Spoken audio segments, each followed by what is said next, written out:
All right, welcome back. Next one's a gang story, and I was working a gang unit. It was probably maybe 16 of us, 8 two-person units, wearing suits and ties. Our job was basically just to stop and investigate gang crimes. Again, like I said, there's other stories. We see them standing on corners. We stop them for a couple of reasons. One, to see if they're armed, see if they have anything on them, to stop them from doing what they're doing. But we also stop people in the corner to see what they're doing, to make sure they're not victims. Because if they're standing on the corner and they're a gang, the rival gang will drive by and there'll be a shooting. And most of the time, like I've said before, gang members don't hit what they're aiming at. You see it on TV all the time. A little 3-year-old girl got shot in the head, 2-year-old baby got shot in the crib, because they don't hit what they're aiming at. They just fire randomly and people get... So we're trying to protect the gang members on the corner and also anybody else that's around them. So there's a reason why we do this. Nowadays they don't do it, they're too politically correct. In the old days, we stop any more than 3 people on the corner, they're going to get stopped. Okay? And the crime was way down then. Now it's up and they don't care anymore. But anyway. So my partner and I was a senior at that time, senior officer in this unit, had a lower grade officer with me, and we're driving around looking for gang members. Well, we hear a call come out, there's a party with rocks and bottles. Okay, so we're driving a plain car, go up the street, we see a party, maybe 40, 50 people, some in the yard, some on the front porch, and most of them are gang members, and they're drinking beer, and of course they're all underage and everything else. Okay, fine. So we pull up. We won't pull up in front of the house, we pull up a little bit farther away, and of course they're all looking at us because they all know who we are, okay, even though we're in a plain car. So I get the microphone, I say, hey, give me one backup unit here, as I'm talking. Here comes a wine bottle. Right on the hood. We're shattered with glass, okay, and I saw the guy who threw it. He's over there in the front yard.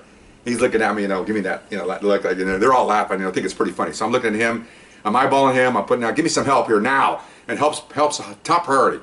When you hear help on a police radio, everybody goes. And when I gave him my unit designation, other crash officers knew it was crash. Okay, that's a unit that we use all over the place. They use it in the sheriff's department, all over. It's a crash unit, it's a gang unit. So we're standing there, and my partner said, who threw it? I said, I got him. The guy over there, I don't remember what description I gave, says right here, look, he's standing there on the porch.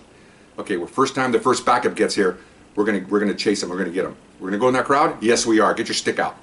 We get our sticks out, we're hiding behind the car. I'm not hiding, I'm watching that guy to see where he's gonna go. That's my target. Like one of those video games. I got these, these crosshairs. He's mine. So I hear the first car coming up the street. I look back and here they come. So I said, here we go. So he goes, okay, so he follows me. I'm a big guy, my partner's a little smaller, and I'm running full speed. Well, there's a driveway gate right here. And there's a guy standing with a beer right behind the gate. Big fat guy, gang member, he's got a beer in his hand. And I'm running, I'm right at him. And he goes, hey, where's your effing warrant? And as soon as he says, I go, I got your warrant. And I go full speed, I brought my leg up like it taught us to kick that thing. And I kicked the gate and him, I actually had him because the gate was open. I kicked him at the same time as I went through that gate. He fell completely over. I knocked him behind. The gate flies open, and remember now, I have my target.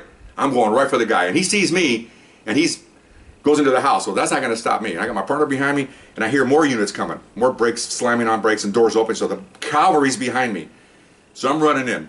He's running through the house. I'm knocking people out of the way. He gets to the back porch. Too late. I push him, a little stoop about that high. He goes flying in the mud. I'm on top of him. I cuff him. I turn around. All I see is police everywhere. They've got guys handcuffed. Their people are down. They got women screaming. There's 16 officers doing this, okay? So I heard later on that some people were throwing balls at them, and this guy was chasing that guy. It wasn't chaos. It was just an organized arrest, because we don't call it chaos. Chaos means you don't know what you're doing. We all knew what we're doing. Everybody had their targets.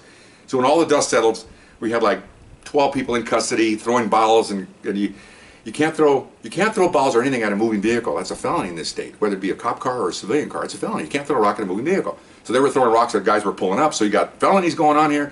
So everybody went to jail, and the big guy, we just ignored him. He had nothing to do but just got in the way. And that was our night. There's a little side note to that. About, I don't know, 8 years later, I'm teaching at the police academy. And I come off a classroom, and this guy comes over and goes, hey, you're the guy on that thing where I don't have your effing warrant. And I went, 8 years later, I go, yeah, that one. He goes, oh, it was awesome. I said, we pull up, and we see her get out of our car, and we see you yelling, I don't have a warrant. All of a sudden, I see this big fat guy go flying back. And we went, oh my gosh. And then we see you running, and we're right behind you, because something's up here, because why would that officer run like that? Something's up. We thought maybe it might have been a gun or something, but no, just a bottle thrower. But he says, that was awesome. He said, I was a young guy then. I saw you. I said, oh my gosh. I'm going, whoa, I hope you enjoyed it. He goes, oh, it was awesome. It was awesome. All I could say, he walked away and I went, well, I got one guy impressed, I guess, but it was a fun night and not fun for the gang members. But again, if they're on that porch, they're hanging out with beer, someone's going to get shot. That's the bottom line. I'm not trying to justify what we did, but we might have avoided some people on a drive-by because other gang members know they're hanging out there and there they go. So you never know what you save when you're doing something like this. Lives, meaning saving lives. So anyway, I hope that's our little, I don't have a search warrant story. I hope you liked it and we'll see you next time. Bye-bye.